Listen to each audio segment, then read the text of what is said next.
রব্বুল আলামিন বলেন, আল্লাহ তোমাদেরকে নির্দেশ করছেন, ইন্নাল্লাহা ইয়া'মুরুকুম আন তুআদ্দুল আমানাতি ইলা আহলিহা, যে তোমরা আমানত, যে এটার হকদার, যে এটার প্রাপ্য, তাকে কি করা?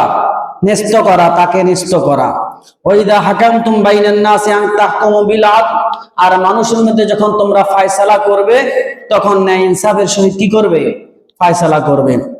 ইন্নাল্লাহা নি'মা ইয়া'ইযুকুম বিহি, আল্লাহ পাক রব্বুল আলামিন তোমাদেরকে কতই না সুন্দর ওয়াজ করতেছেন, উপদেশ দিচ্ছেন। ইন্নাল্লাহা কানা সামিআন বাসীরা, নিশ্চয় আল্লাহ তাআলা শুনেন এবং দেখেন। আল্লাহ পাক রব্বুল আলামিন সর্বশ্রোতা, সর্ব দেখনেওয়ালা, সর্বদ্রষ্টা। আল্লাহ রাসূল সাল্লাল্লাহু আলাইহি সাল্লাম বলেন, লা ঈমান লিমান লা আমানাতা লাহ, ওই ব্যক্তির ঈমান না যার আমানতদারি নাই। ওয়ালা দীন লিমান লা আহদা লাহ, যার ওয়াদার কি নাই, ঠিক নাই, যে ব্যক্তি ওয়াদা পালন করে না তার দিন নাই। তার কি নাই? দিন নাই। যে কমিটমেন্ট রাখে না তার দিন নাই। আল্লাহ রাসূল সাল্লাল্লাহু আলাইহি সাল্লাম যখনই কোনো খুতবা দিতেন এই কথাটা সব সময় বলতেন। কোন খুতবা এরকম নাই যেখানে রাসূল এই কথাটা বলে নাই। এখন তো আমাদের দেশের অবস্থা হয়ে গেছে যে আমরা মিথ্যা মানুষকে কি করি? ওয়াদা দিই, তারপরে আমরা আমানত নষ্ট করি। আজকে দুইয়াতিল আমানত, যখন আমানতকে জয় করা হবে, আমানতকে বরবাদ করে দেওয়া হবে, তখন তোমরা কিয়ামতের অপেক্ষা করো। ক্বালা কাইফা আদাউহা, আল্লাহ রাসূলকে জিজ্ঞাসা করা হলো যে আমানত কিভাবে ধ্বংস করা হয়। ক্বালা ইযা উসিদাল আমরু ইলা গায়রি আহলিহি ফান্তাজিসা, যখন খেলাফত, হুকুমত, রাজত্ব, এটাকে যখন গায়রে আহলের কাছে সুপর্দ করা হবে, মূর্খের কাছে সুপর্দ করা হবে, যে ব্যক্তি এটা উপযুক্ত নয়, অনুপযুক্ত ব্যক্তির কাছে যখন এটাকে সুপর্দ করা হবে, ক্ষমতা সুপর্দ করা হবে, তখন কিয়ামতের অপেক্ষা করো। এখন আমাদের দেশে এরকম আছে না নাই? আছে না নাই? ওয়াদা করে ওয়াদা ঠিক রাখে না, তার হাসর কিভাবে হবে? আল্লাহ রাসূল সাল্লাল্লাহু আলাইহি ওয়াসাল্লাম বলেন, যে ব্যক্তি ওয়াদা করে ওয়াদা রক্ষা করে না, আল্লাহ পাক রব্বুল আলামিন তাদের জন্য একটা নিশানা বানাবেন। এই নিশানাটা তার পায়খানার রাস্তার মধ্যে আল্লাহ পাক রব্বুল আলামিন লটকাইয়া দিবেন। মানুষ দেখে চিনবেন এটা ওয়াদা করে ওয়াদা রক্ষা করে নাই। নির্বাচনের ওয়াদা করে ওয়াদা রক্ষা করে না, মানুষের সাথে লেনদেন করে ওয়াদা রক্ষা করে না। আছে না নাই? আছে। আজকে আমার মূল আলোচ্য বিষয় হলো সূরা নিসা 57 নম্বর আয়াতের বিষয়বস্তু নিয়ে আলোচনা। আমাদের দেশে প্রচলিত যে গণতন্ত্র আছে, যে ভোটের নিয়ম আছে, গণতন্ত্র আছে, এগুলা শরী বিধান কি? শরীয়তে এটা কি বলে? প্রথম নম্বর জানতে হবে গণতন্ত্রটা কোথা থেকে আবিষ্কার হয়েছে।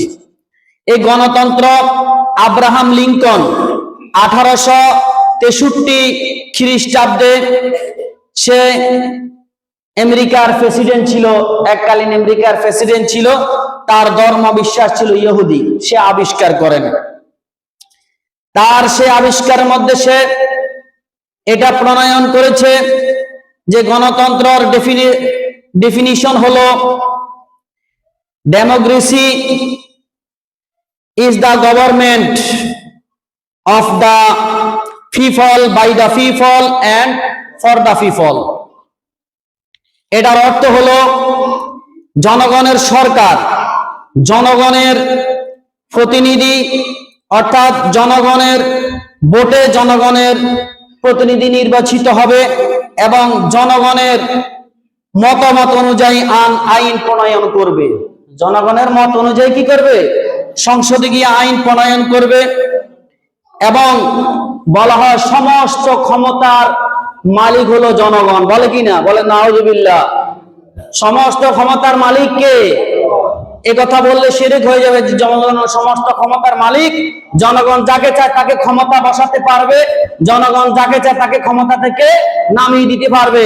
এটা একদম কাট্টা শিরক, এটা বিশ্বাস করা যাবে না। অথচ আল্লাহ পাক রব্বুল আলামিন কি বলেন? মুসলমানদের আকীদা বিশ্বাস হলো আল্লাহ পাক রব্বুল আলামিনের, আল্লাহ পাক রব্বুল সূরা আলে ইমরানের 26 নম্বর আয়াতের মধ্যে বলেন, কুলিল্লাহুম্মা মালিকাল মুলকি তুতিল মুলকা মান তাশা ওয়া তানজিউল মুলকা মিম্মান তাশা হে নবী আপনি বলেন, কুলিল্লাহুম্মা, নিশ্চয় হে আল্লাহ আপনি, মালিকাল মুলক, সমস্ত রাজত্বের একচ্ছত্র মালিক একমাত্র আল্লাহ। কে? সমস্ত ক্ষমতার মালিক কে? নাকি জনগণ? আল্লাহ। তুতিল মুলকা মান তাশা, আল্লাহ যাকে চায় তাকে রাজত্ব ক্ষমতা দিয়ে থাকেন। ওয়া তানজিউল মুলকা মিম্মান তাশা, আল্লাহ পাক যাকে চান তার থেকে রাজত্ব ছিনিয়ে নেন। ওয়া তুইজ্জু মান তাশা, আল্লাহ যাকে চান তাকে কি করেন? ইজ্জতের চেয়ারে বসান। ওয়া তুযিল্লু মান তাশা, আল্লাহ পাক যাকে চান তাকে বেইজ্জতি করেন, ক্ষমতাচ্যুত করে দেন, তাকে লাঞ্ছিত, অপদস্থ, অপমানিত করেন। বিয়াদিকাল খায়র, আল্লাহর কাছে সমস্ত কল্যাণ আল্লাহর হাতে। ইন্নাকা আলা কুল্লি শাইইন কাদির, নিশ্চয় আল্লাহ সমস্ত জিনিসের উপর কি? ক্ষমতাশীল, ক্ষমতাবান। এখন এই আয়াত দ্বারা আমরা কি জানতে পারলাম? আসমান জমিনের যত রাজত্ব আছে সমস্ত রাজত্বের মালিক কে? আল্লাহ। এই রাজত্বের মধ্যে যাকে চান তাকে দিয়ে থাকেন, যাকে প্রেসিডেন্ট বানিয়ে থাকেন, তাকে দুনিয়ার সাময়িক কিছুক্ষণ ক্ষমতা দিয়ে থাকেন। জনগণ রাজত্বের মালিক না আল্লাহ মালিক? আল্লাহ মালিক। আল্লাহ পাক রব্বুল সূরা বাকারার 107 নম্বর আয়াতে বলেন, আলাম তা'লাম আন্নাল্লাহা লাহু মুলকুস সামাওয়াতি ওয়াল আরদ। আলাম তা'লাম, তোমরা এই কথা জেনে রাখো যে আন্নাল্লাহা লাহু মুলকুস সামাওয়াতি ওয়াল আরদ, নিশ্চয় আল্লাহর জন্য আসমান জমিনের সমস্ত রাজত্ব, সমস্ত ক্ষমতা। যে যদি আল্লাহর যদি রাজত্ব হয়, জমিনের মালিক কে? আসমানের মালিক কে? এই পৃথিবীর মালিক কে? তাহলে ক্ষমতা চলবে কার? আইন চলবে কার? আল্লাহর আইন চলবে, আল্লাহর রাজত্ব চলবে, নাকি জনগণের আইন চলবে? আল্লাহর আইন চলবে। সূরা বনী ইসরাঈল 111 নম্বর আয়াতের মধ্যে আল্লাহ বলেন, ওয়ালাম ইয়াকুল্লাহু শারীকুন ফিল মুলক, আল্লাহর রাজত্বের মধ্যে কারো কোনো কি নাই? অংশীদারিত্ব নাই। আসেনি কারো? এই রাজত্বের মধ্যে কারো অংশীদার নাই। সুতরাং যে রাজত্ব আল্লাহর, যে রাজত্বের মধ্যে কারো কোনো অংশীদার নাই, সেই রাজত্বের মধ্যে আইন চলবে কার? আল্লাহর। আল্লাহ পাক রব্বুল সূরা আনআমের 97 আয়াতের মধ্যে 57 নম্বর আয়াতের মধ্যে বলতেছেন, ইনিল হুকমু ইল্লা লিল্লাহ, একমাত্র হুকুম চলবে আল্লাহর। একমাত্র কি? আল্লাহর হুকুম চলবে। আল্লাহ ছাড়া আর কারো নির্দেশ দেনওয়ালা আল্লাহর আর কেউ নেই। কারো আইন চলবে না, কারো নির্দেশ চলবে না।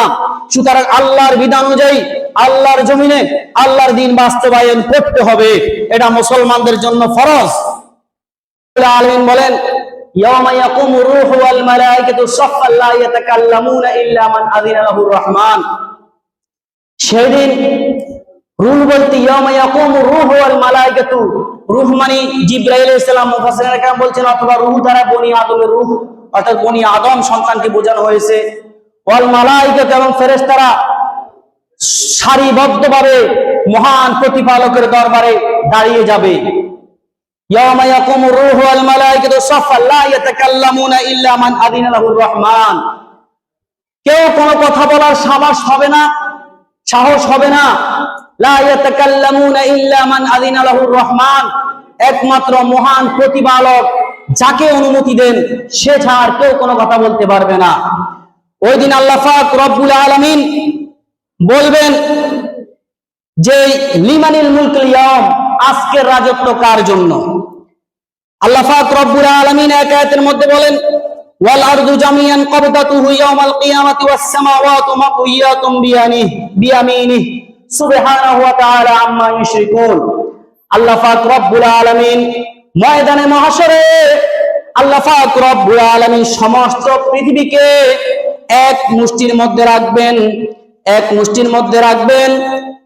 কবদাতুহু ইয়াওমাল কিয়ামাতি ওয়াস সামাওয়াতু মাতউইয়াতুম বিয়ামিনিহি, আর সমস্ত আসমানকে এগুলাকে ভাঁজ করে আল্লাহ পাক রব্বুল আলামিন তার ডান হাতে রাখবেন। আর হাদিসের মধ্যে এসেছে আল্লাহ রাসূল বলেন, ইয়াতিল্লাহুস সামাওয়াতু ইয়াওমাল কিয়ামা, আল্লাহ পাক রব্বুল আলামিন সমস্ত আসমানগুলোকে আল্লাহ পাক রব্বুল আলামিন ভাঁজ করে আল্লাহ পাক রব্বুল আলামিন তিনার হাতের মধ্যে রাখবেন। সুম্মা ইয়াখুযুহুন বিয়াদিহিল ইয়ুমনা, আল্লাহ পাক রব্বুল আলামিন এটা ডান হাতে রাখবেন। সুম্মা ইয়াকুলু, এরপর আল্লাহ পাক রব্বুল আলামিন বলবেন, আনাল মালিকু, আমি বাদশা, আমি হলাম প্রেসিডেন্ট, আমি হলাম বাদশা। সমস্ত জগতের আমি বাদশাহ। আইনাল জাব্বারুন, যাদেরকে দুনিয়ার মধ্যে রাজত্ব দেওয়া হয়েছে তারা কোথায়? যারা অহংকার করেছে, আল্লাহ পাক রব্বুল আলামিনের বিরুদ্ধে আচরণ করেছে, আল্লাহর জমিনে আল্লাহর হুকুম বাস্তবায়ন না করিয়া তাগুতের হুকুম বাস্তবায়ন করেছে, তারা কোথায়? অহংকারীরা কোথায়?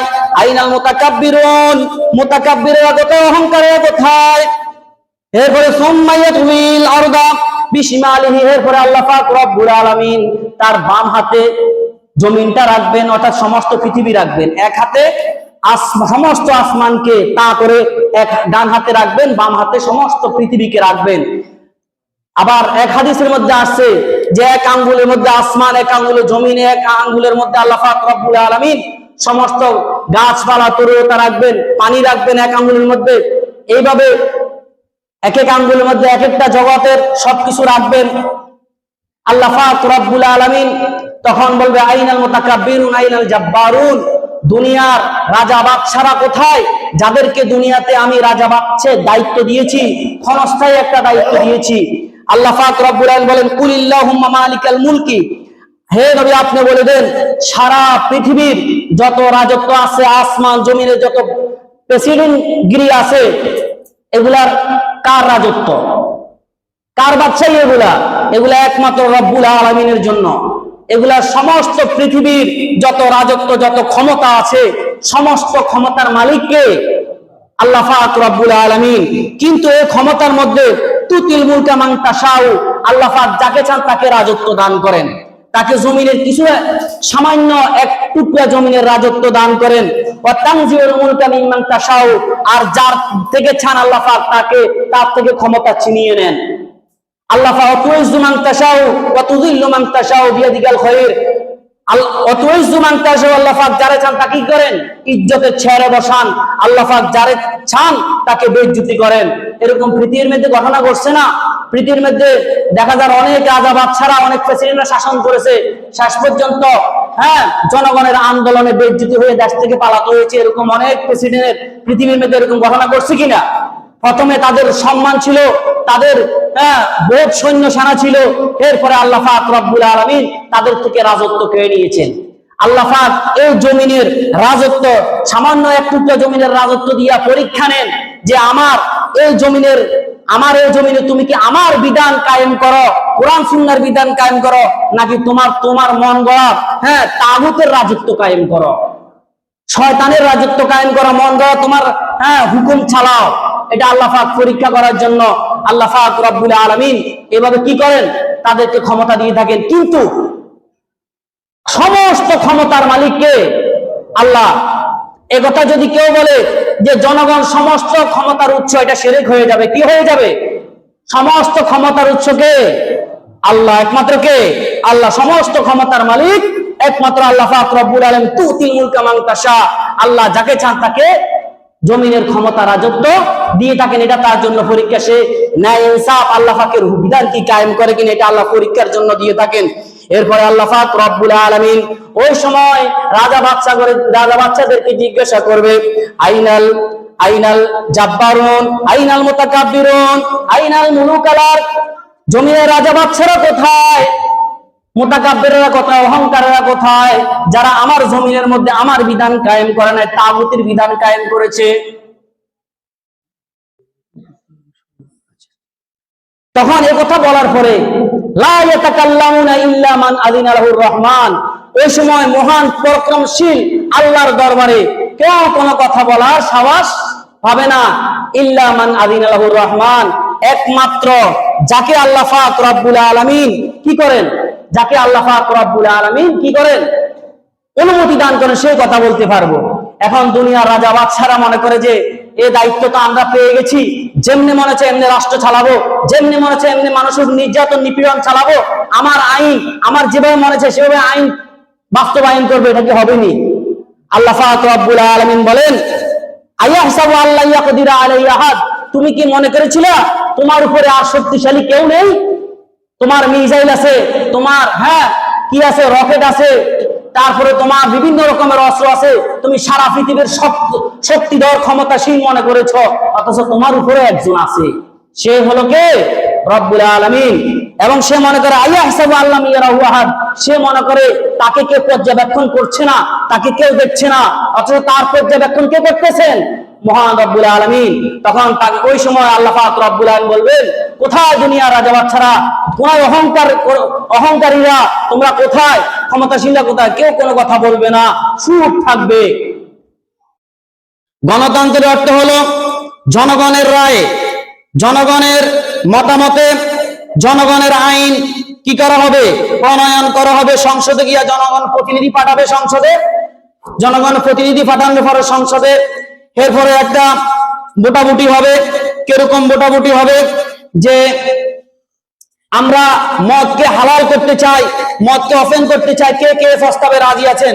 একজন এমপি প্রস্তাব দিল, তো এরকম অধিকাংশ লোক যদি বলে যে হ্যাঁ ঠিক আছে, আর পক্ষ যদি জয়যুক্ত হয় তাহলে এটা আইন প্রণয়ন হয়ে যায়। এটা আল্লাহর বিধানের পক্ষে গেছে না বিপক্ষে গেছে?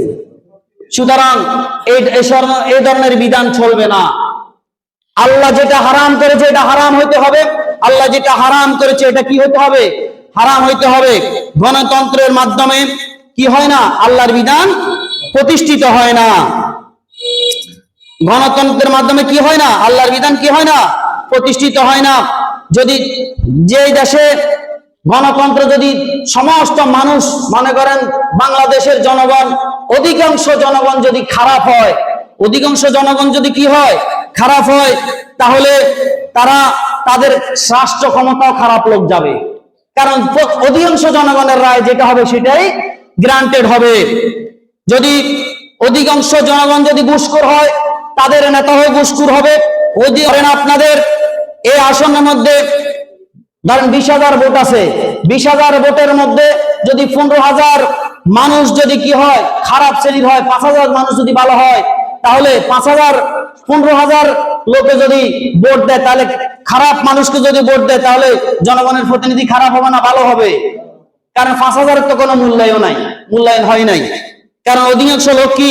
খারাপ লোক।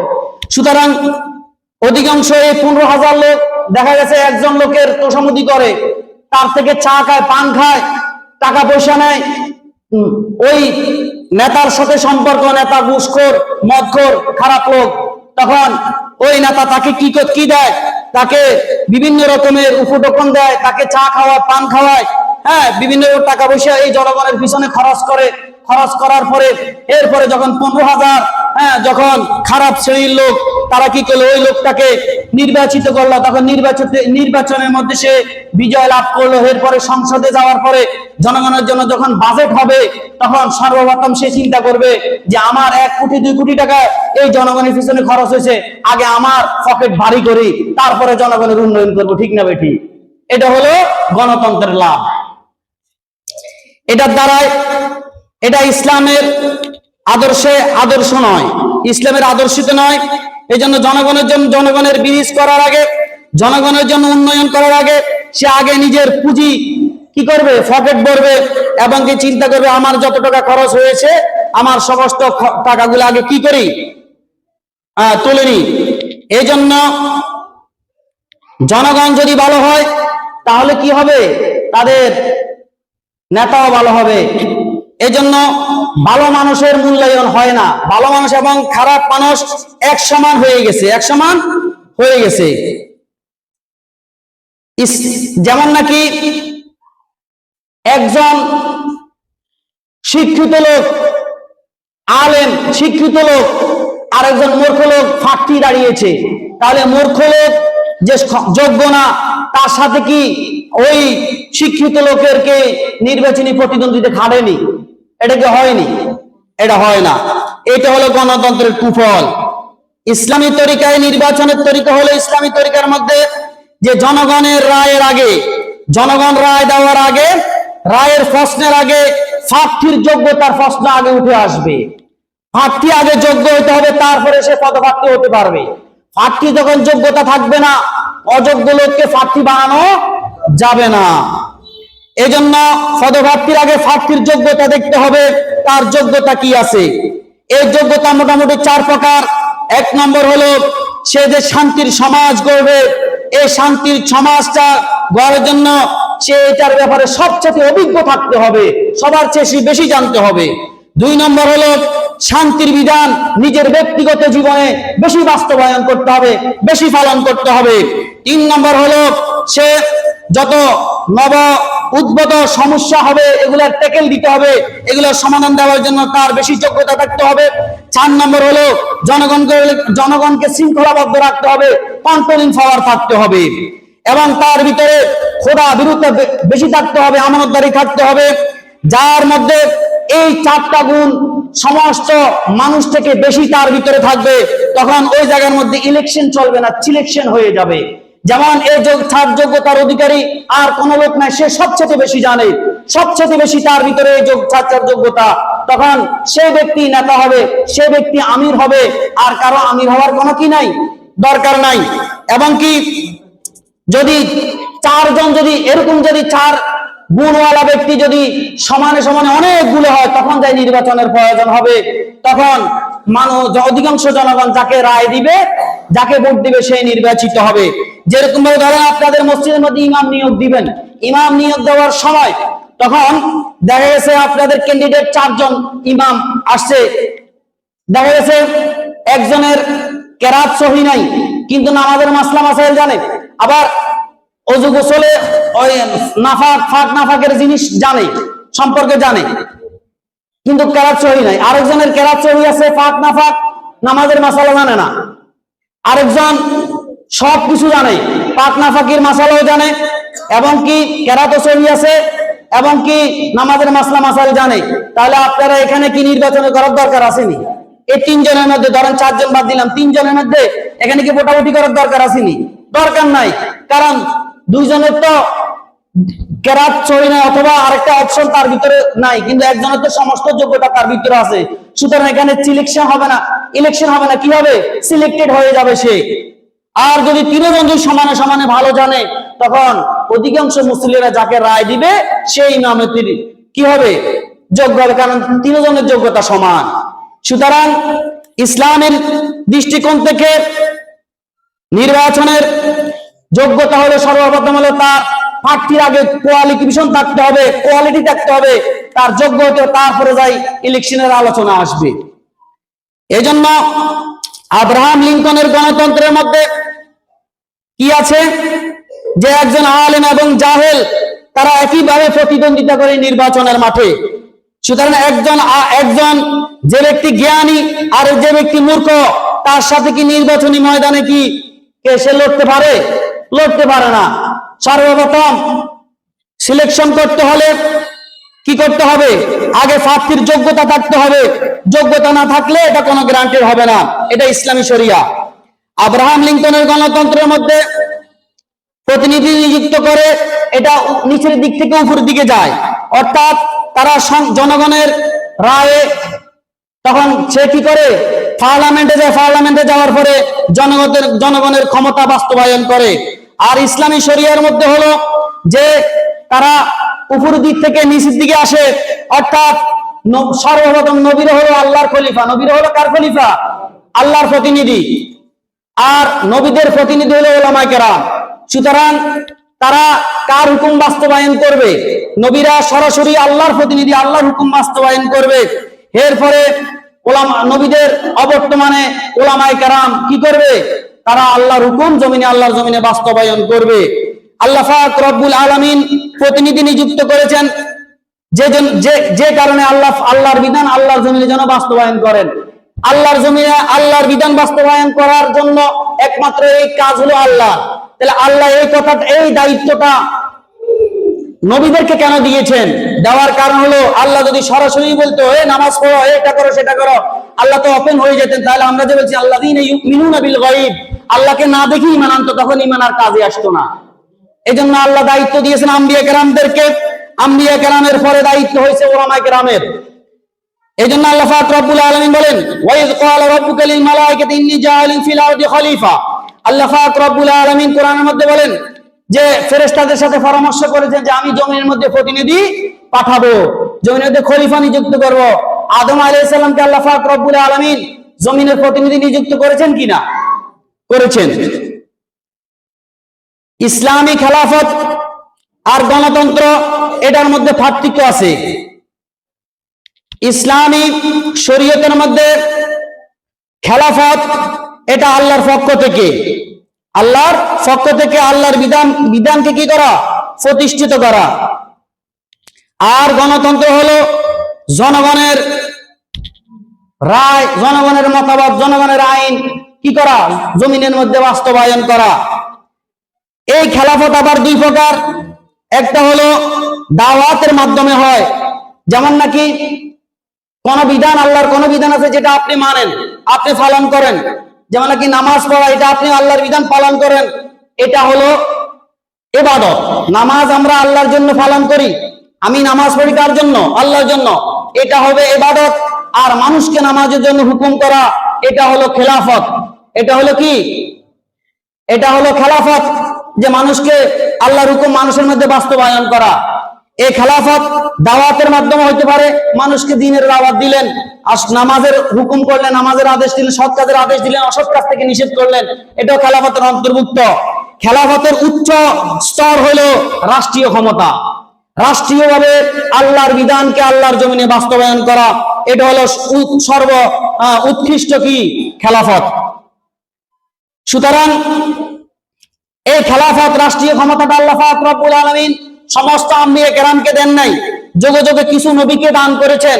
সুলাইমান আলাইহিস সালামকে সারা পৃথিবীর খেলাফত আল্লাহ পাক দান করছেন কিনা, রাজত্ব ক্ষমতা দান করছেন কিনা, রাষ্ট্রীয় ক্ষমতা দান করছেন কিনা। দাউদ আলাইহিস সালামকে দান করেছেন। মহাবিশ্ব নবী মুহাম্মদ রাসূলুল্লাহ সাল্লাল্লাহু আলাইহি ওয়াসাল্লামকে আল্লাহ পাক রব্বুল আলামিন জমিনের প্রতিনিধিত্ব, জমিনের ক্ষমতা দান করেছেন। মুহাম্মদ রাসূলুল্লাহ সাল্লাল্লাহু আলাইহি ওয়াসাল্লাম যখন হিজরত করে মদিনায় গেলেন, মদিনায় একটা রাষ্ট্র গঠন করেছেন কিনা, ইসলামী রাষ্ট্র গঠন করেছেন।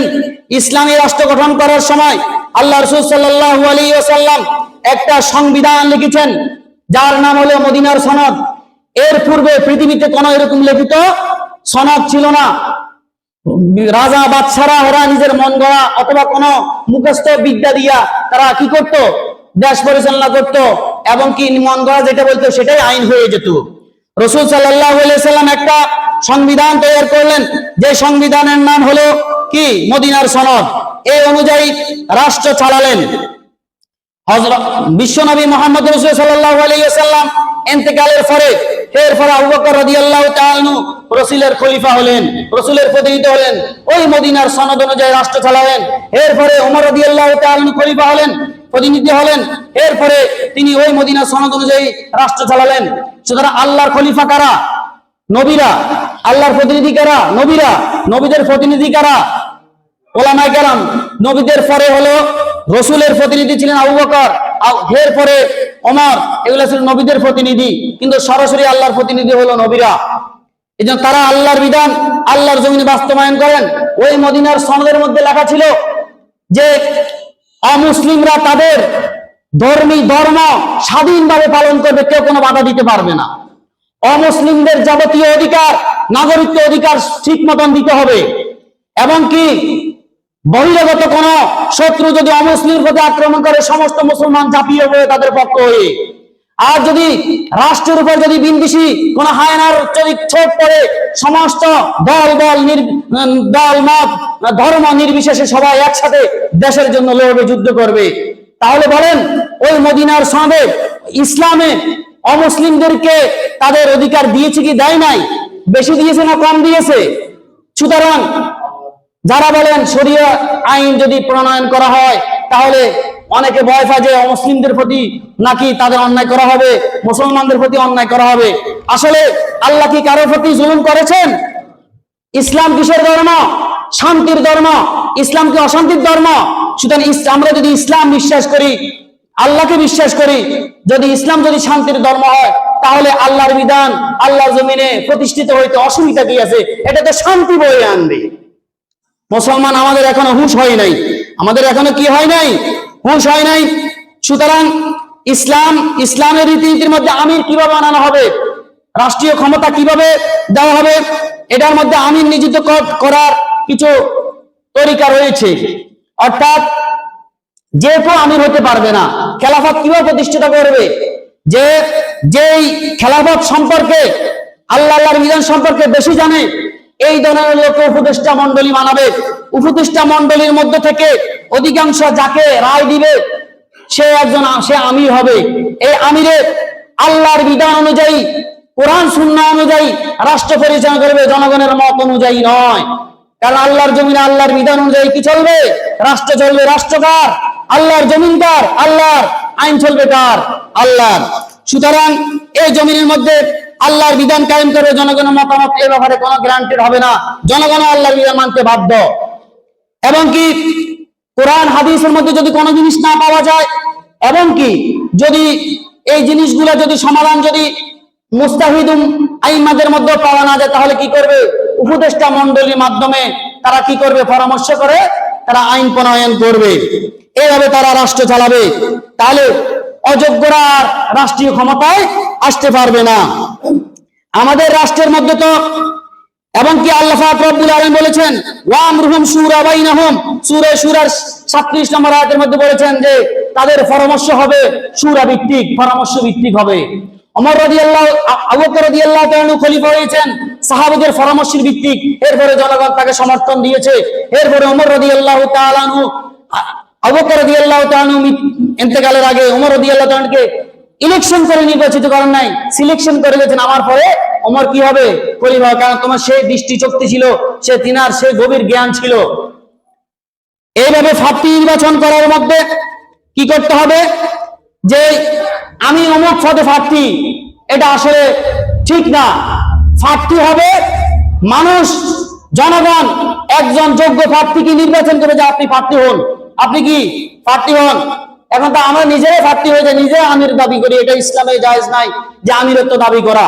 কিন্তু এখন এটা জনগণে একজন ভালো মানুষকে যে এটার কি যোগ্য, তাকে বলবে আপনি দাঁড়ান, হ্যাঁ আপনি যোগ্য লোক, এরকম কয়েকজনকে দাঁড় করাইতে পারে। তখন বলবে যে অমুক ভাইকে আমাদের পক্ষ থেকে ভোট দিয়ে নির্বাচিত করেন। এই জন্য কি করতে হবে?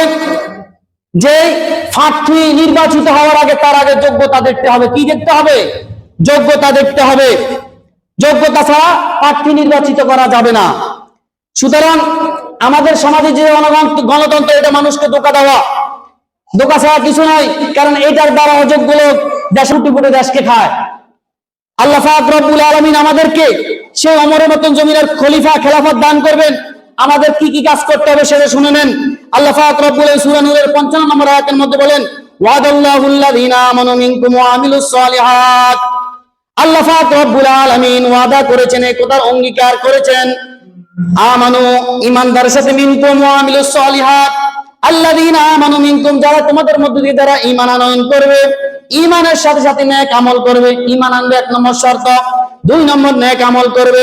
লা ইস্তাখলিফান্নাহুম ফিল আরদি, আমি তাদেরকে জমিনের প্রতিনিধিত্ব, জমিনের শাসন ক্ষমতা দান করব। কামা ইস্তাখলাফাল্লাযীনা মিন ক্বাবলিহিম, যেরকম ভাবে আমি পূর্ববর্তীদেরকে শাসন ক্ষমতা দান করেছি। ওয়ালা ইয়ামাক্কিনান্না লাহুম দীনাহুম লাযী ইরতাদা, এবং কি তাদেরকে আমি কি করব? যে দিন, যে ইসলাম, এই ইসলামকে আমি তাদের জন্য প্রতিষ্ঠিত করে দিব। যে ইসলাম আল্লাহ পাক রব্বুল আলামিন তাদের জন্য পছন্দ করেন, এটাকে প্রতিষ্ঠিত করে দিবেন। ওয়ালিউবাদদিলান্নাহুম মিন বাদি খাউফি আমনা, এরপর আল্লাহ পাক রব্বুল আলামিন তাদেরকে শত্রুদের ভয় ভীতি থেকে নিরাপত্তা দান করবেন। এবং কি 3টা পুরস্কার দিবেন। কয়টা পুরস্কার? কি শর্ত? কি? ঈমান আনতে হবে, নেক আমল করতে হবে। তাহলে কি দিবে? পুরস্কার 3টা। জমিনের শাসন ক্ষমতা দিবে, এবং কি তাদেরকে ইসলাম আল্লাহ পাক প্রতিষ্ঠিত করে দিবেন। যে ইসলাম তারা সন্তুষ্ট, আল্লাহ যে ইসলাম, যে দিনের উপর আল্লাহ সন্তুষ্ট, এটাকে প্রতিষ্ঠিত করে দিবেন। 3 নম্বর হলো তাদেরকে নিরাপত্তা দান করবেন। যে শত্রুদের, বিদেশি শত্রু থেকে তাদেরকে নিরাপদ, তাদের রাষ্ট্রকে নিরাপত্তা দান করবেন। আর এখন বলেন, গণতন্ত্র তো ইসলামে জায়েজ না, এখন আমরা করি কেন? আমরা কি করবো নাকি এটা ছেড়ে দিব? বলা হয়েছে যে হালতে ইফতারের মধ্যে গণতন্ত্র করা যায় আছে। অর্থাৎ আপনি এমন একটা স্থানে গেছেন যেখানে কোনো খাবার নাই, আপনি ক্ষুধার্ত, না খাইলে মারা যাবেন। এমন অবস্থায় মরা গরুর গোশত থেকে যতটুকু খাইলে ক্ষুধা নিবারণ হবে, আপনার জান বাঁচবে, ততটুকু খাওয়া যায় আছে। সুতরাং আপনি যদি এখন গণতন্ত্রের মাধ্যমে যদি ভোট না দেন, তাহলে দেখা যায় অসৎ লোক এবং কি নাস্তিক লোক পার্লামেন্টে যে ইসলামের বিরুদ্ধে ষড়যন্ত্র করবে, ইসলামকে নিঃশেষ করার জন্য সে চক্রান্ত করবে, এই জন্য ওই ওজরের কারণে যেরকম ভাবে মরা গরুর কি গোস্ত যেমন নাকি যান বাঁচানোর জন্য খাওয়া যায়, এটাকে হারাম মনে করিয়া এটাকে হালাল মনে করা যাবে না, যে এটা হালাল, হারাম মনে করিয়াই কি এটা করতে হবে। এরপরে যেন তাদেরকে প্রতিকার করা যায়, ইসলামের বিরুদ্ধে যেন কোনো ষড়যন্ত্র না হয়। এই জন্য ওলামায়ে কেরাম দুইটা ফতোয়া দিয়েছেন, একটা হলো আজিমত আর একটা হলো রুখসত। একজন কয় না এটা দেওয়া যাবে না, আরেক ওলামায়ে কেরাম ফতোয়া না কয় না এটা কি জায়েজ আছে, না হলে তারা ইসলামের বিরুদ্ধে ষড়যন্ত্র করবে, এটাকে প্রতিহত করা যাবে না। এখন আমরা প্রতিনিধি যে নিযুক্ত করব তাদের কোয়ালিটি কি হতে হবে, কি দেখি আমরা তাদের ফাঁক থেকে ভোট দিব, নির্বাচিত করব। আল্লাহ পাক রব্বুল আলামিন বলেন আল্লাযীনা ইম্মাক্কানাহুম ফিল আরদি আকামুস সালাহ, যাদেরকে জমিনের রাজত্ব দেওয়া হয়, ক্ষমতা ভার দেওয়া হয়, দেওয়া হলে আল্লাযীনা ইম্মাক্কানাহুম ফিল আরদি, জমিনের রাজত্ব দেওয়া, যাদেরকে জমিনের রাজত্ব দেওয়ার পরে তারা কি করে, দিলে তারা আকামুস সালাহ, তারা নামাজ প্রতিষ্ঠিত করে, ওয়া আতুজ যাকাত, তারা যাকাত আদায় করে, ওয়া আমারু বিল মারুফ, সৎ কাজের আদেশ দেয়, ওয়া নাহু আনিল মুনকার, এবং কি অসৎ কাজের বাধা প্রদান করে। চারটা জিনিস, কয়টা? এই আয়াতে চারটা জিনিস বলছে। নামাজ প্রতিষ্ঠিত করার আদেশ দেয়, যাকাত প্রতিষ্ঠিত দেওয়ার আদেশ দেয়, এবং কি সৎ কাজের আদেশ দেয়, অসৎ কাজের নিষেধ করে। যেই নেতা এই সমস্ত কাজ বাস্তবায়ন করবে তাকে ভোট দিবেন, তাকে নির্বাচিত করবেন। এবং কি এই চারটা ছাড়া আরো কিছু শর্ত আছে, তার মধ্যে 1 নম্বর শর্ত হলো সে ফরজগার হতে হবে, আখিরাতমুখী হতে হবে। 2 নম্বর শর্ত হলো সে ইনসাফগার হতে হবে, ইনসাফ প্রতিষ্ঠিত করতে হবে। আল্লাহ পাক বলেন ইন্নাল্লাহা ইয়া'মুরুকুম আন তুআদ্দুল আমানাতি ইলা আহলিহা, আল্লাহ পাক রব্বুল আলামিন হুকুম করেন আমানাত আর যথাযথ স্থানে তাকে দেওয়ার জন্য, তার হালকে দেওয়ার জন্য। ওয়াইদা হাকামতুম বাইনান নাসি আন তাহকুমু বিল আদল, আর মানুষের মধ্যে যখন ফয়সালা করবে তখন ন্যায় ইনসাফের সাথে কি করবে, ফয়সালা করবে। এটা হলো 2 নম্বর শর্ত। 3 নম্বর, এই ন্যায় ইনসাফের সাথে যে ফয়সালা করবে। হযরত ওমর রাদিয়াল্লাহু তাআলা একবার খেলাফত কালে একবার রাত্রে জনগণের খোঁজ খবর নিচ্ছিলেন, এমত অবস্থায় এক ঘরের মধ্যে দেখা গেছে, এক বাড়ির মধ্যে দেখা গেছে এক মহিলা চুলা জ্বালাইতেছে, অনেকক্ষণ পর্যন্ত জাল দিতেছে, কিন্তু রান্না বান্না শেষ হয় না। এরপরে ওই ঘরে জিয়া তো নক করলেন, না তেরা বলে তুমি এতক্ষণ কি করতেছ? বলে ওমর খলিফা হওয়ার যোগ্য নয়, এই রাষ্ট্রের মধ্যে ওমর খলিফা, অথচ আমি এতিম বাচ্চা নিয়ে ক্ষুধার্ত, আমার স্বামী নাই, আমি তাদেরকে সান্ত্বনা দেওয়ার জন্য ফানি জাল দিচ্ছি। এইভাবে আমি কি করতেছি, তাদেরকে সান্ত্বনা দিয়ে ঘুম পাড়াইতেছি। ওমর রাদিয়াল্লাহু তাআলা আনহু সাথে সাথে তার বাসভবনে চলে গেলেন এবং বাইতুল মাল থেকে আটার বস্তা নিলেন, এবং তার একজন এসিস্ট্যান্ট ছিল, গোলাম ছিল, বলল যে এটা আমার মাথায় উঠিয়ে দাও আটার বস্তাটা। বলে না খলিফাতুল মুসলিমিন, আমার কাঁধে উঠিয়ে দেন। বলে না, কাল কিয়ামতের ময়দানে এটার ব্যাপারে তোমাকে জিজ্ঞাসা করবে না, আল্লাহ আমাকে জিজ্ঞাসা করবে, সুতরাং আমার মাথায় উঠিয়ে দাও। যখন মাথায় উঠিয়ে দিলেন তখন আটার বস্তা নিয়ে তখন ওই মহিলার ঘরে দিয়ে আসলেন। এরকম তারা ভয় পাইতো যে জনগণের হক আমানতদারি কিভাবে যদি নষ্ট হয়ে যায়। একবার ওমর রাদিয়াল্লাহু তাআলার ছেলে আব্দুর রহমান নবীজ পান করেছে। নবীজ হলো দুধের মধ্যে খেজুর দিয়া পরে রাত্রে রাখি, সকালে খাইলে এটা মদ হয় না, এটাকে নাবিজ বলে। 2-3 দিন রাখলে এটা মদ হয়ে যায়, তখন এটা খাওয়া হালাল হয় না, শকর চলে আসে, মাতলামি চলে আসে। যখন 2-3 দিন পরে খেলো তখন এটা মদ হয়ে গেল। এ কথা যখন দেখলো ওমর ইবনে আস রাদিয়াল্লাহু তাআলা আনহু মিশরের গভর্নর ছিল, তখন তিনি ওমর রাদিয়াল্লাহু তাআলা আনহুর ছেলে অদ্দজাহানের খলিফার ছেলে মদ পান করার কারণে তাকে 80টা ডোরা লাগাইয়েছেন, 80টা বেত্রাঘাত করেছেন। এই কথা যখন ওমর রাদিয়াল্লাহু তাআলা আনহুর কানে গেল, তখন আবার পুনরায় তার সন্তানকে মদিনায় আনিয়া আবার 80টা ডোরা লাগিয়েছেন। তখন বলে যে তার হক তো হয়ে গেছে, শাস্তি তো হয়ে গেছে, আবার শাস্তি দিলেন কেন? বলে যে তাকে আদব শিক্ষা দেওয়ার জন্য, যে খলিফা ওমরের ছেলে হলেও তাকে কি করা যাবে না, তাকে মাফ করা যাবে না। রাসূল সাল্লাল্লাহু আলাইহি ওয়াসাল্লাম একবার কুরাইশের একটা সম্ভ্রান্ত পরিবারের মহিলা চুরি করেছে। চুরি করার পরে তখন তাকে শাস্তি দিবেন, তখন গুঞ্জন শুরু হয়ে গেল।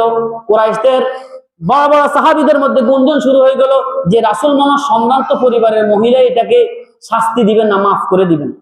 আবার কেউ কেউ বলে না, শাস্তি দিবেন। এভাবে তার শাস্তি কমানোর জন্য যায়েদ বিন ওসামা রাদিয়াল্লাহু তাআলা আনহু পাঠাইলেন।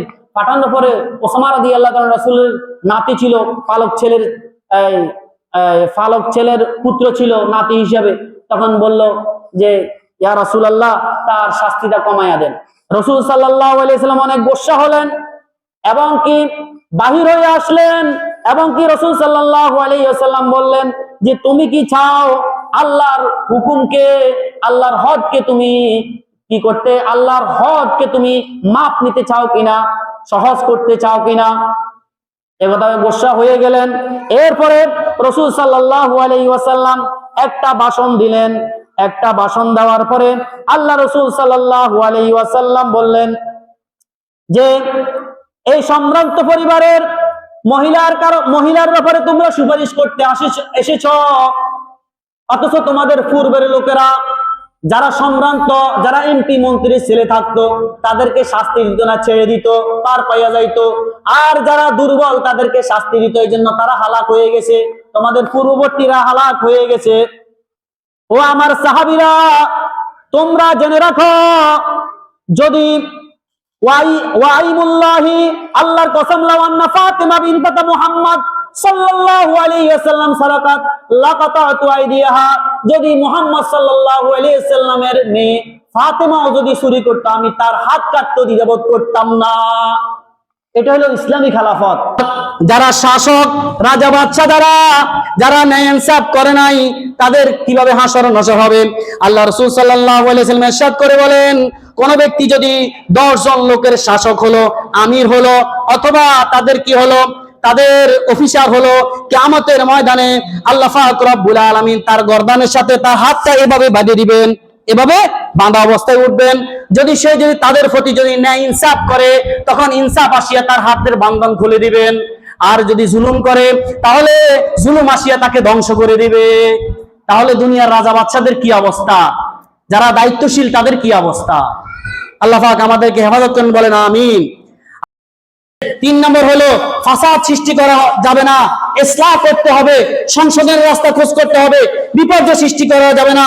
আল্লাহ পাক বলেন, লা তুফসিদু ফিল আরদি বা'দা ইসলাহিহা, তোমরা দুনিয়ার মধ্যে কি করিও না, বিপর্যয় সৃষ্টি করিও না সংশোধন হওয়ার পরে।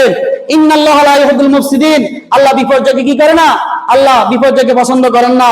4 নম্বর হলো যে সত্যকে কি করতে হবে, প্রতিষ্ঠিত করতে হবে, এবং কি খারাপকে দমন করতে হবে। আমাদের দেশে খারাপকে লালন পালন করে, যারা খারাপ বদমাশ এদেরকে কি করে লালন পালন করে, আর ভালো মানুষকে নিপীড়ন নির্যাতন করে। 5 নম্বর শর্ত হলো যে জনগণের জন্য অকাতরে খরচ করতে হবে, এবং কি 6 নম্বর হলো শাসকের সিফত হলো যে কোনো জিনিস খরচ করার পরে অহংকারী করা যাবে না। আমি এই করেছি, আমি সেতু নির্মাণ করেছি, এই প্রকল্প নির্মাণ করেছি, এগুলো তো জনগণেরই, আপনি কি করেছেন এটা আপনার দায়িত্ব। তখন বলতে হবে হাযা রাহমাতুম মির রাব্বি, এটা আমার প্রভু প্রতিপালকের পক্ষ হতে, এটা রহমত, দয়া, করুণা।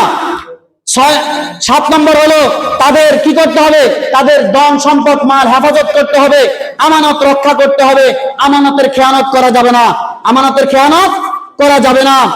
8 নম্বর হলো যে ঘুষ খাওয়া যাবে না। কি খাওয়া যাবে না? ঘুষ খাওয়া যাবে না, ঘুষ নেওয়া যাবে না, এবং কি যে কোরআন সুন্নাহ মোতাবেক দেশকে পরিচালনা করতে হবে। আল্লাহ পাক রব্বুল আলামিন বলেন, ইন্না আনজালনা ইলাইকাল কিতাবা বিল হক, আমি নিশ্চয় কোরআন নাজিল করেছি আপনার উপর সত্য কোরআন, লিতাহুকুমা বাইনান নাস, যাতে করে মানুষের প্রতি কি করেন, ফয়সালা করেন। মানুষের ন্যায় ইনসাফের সাথে কি করতে হবে, ফয়সালা করতে হবে। সুতরাং ভাইরা, ভোটটা হলো একটা আমানত। ভোটটা কি একটা আমানত। ভোটের অর্থ হলো সাক্ষ্য দেওয়া, ভোটের অর্থ হলো সুপারিশ, একজনের ব্যাপারে সুপারিশ করা, সে লোকটা ভালো তার ব্যাপারে সুপারিশ করা। ভোটটা হলো যে আপনার প্রতিনিধি সংসদে প্রেরণ করা, ভোটটা হলো আমানত। আল্লাহ পাক রব্বুল আলামিন সূরা নাসার 85 আয়াতের মধ্যে বলেন, মাইয়াশফা শাফাআতান হাসানাতান ইয়াকুল লাহু নাসিবুম মিনহা, যে ব্যক্তি একটা ভালো কাজের সুপারিশ করবে, সে তার একটা কি অংশ, ভালোর একটা অংশ সে পাবে, সে একটা সওয়াব পাবে। আমাইয়াশফা শাফাআতান সাইয়্যাতান ইয়াকুল লাহু কিফলুম মিনহা, যে ব্যক্তি খারাপ কাজের সুপারিশ করবে, যে এই অসৎ লোকের ব্যাপারে সুপারিশ করবে, সে যত ঘুষ খাবে, দুর্নীতি করবে, প্রত্যেকটা খারাপ কাজের প্রত্যেকটা কৃতিকর্মের একটা অংশ আপনার আমলনামায় যোগ হবে। আর যদি ভালো লোক আপনি যদি সংসদে পাঠান, ভালো লোক নির্বাচিত করেন, ভালো লোককে ভোট দেন, তাহলে সে যদি যত ভালো করবে, নেকের কাজ করবে, ইনসাফের কাজ করবে, প্রত্যেকটা ভালো কাজের একটা একটা অংশ আপনার আমলনামায় যোগ হবে। এখন আপনারা চিন্তা করে দেখেন, আপনারা কি সৎ লোক নির্বাচিত করবেন নাকি অসৎ লোক নির্বাচিত করবেন? যার ভিতরে যে কোয়ালিটি গুলো বলা হয়েছে, এই কোয়ালিটি গুলো পাওয়া যাবে, তাকে দেখে দেখে ভোট দিবেন, তাকে নির্বাচিত করবেন। এই গণতন্ত্র যদিও ইসলামে সাপোর্ট করে না, কিন্তু এখন ওজোর হিসাবে আমরা বাধ্য হিসাবে এখন করা লাগতেছে। এখন আমরা ওজোর হিসাবে নাজায়েজ মনে করি করব। আল্লাহ পাক রব্বুল আলামিন আমাদেরকে যে কথাগুলো বলা হয়েছে বুঝার আমল করার তৌফিক দান করেন, এবং কি খেলাফতের জন্য আমরা প্রত্যেকে নিয়ত করব, চেষ্টা করব।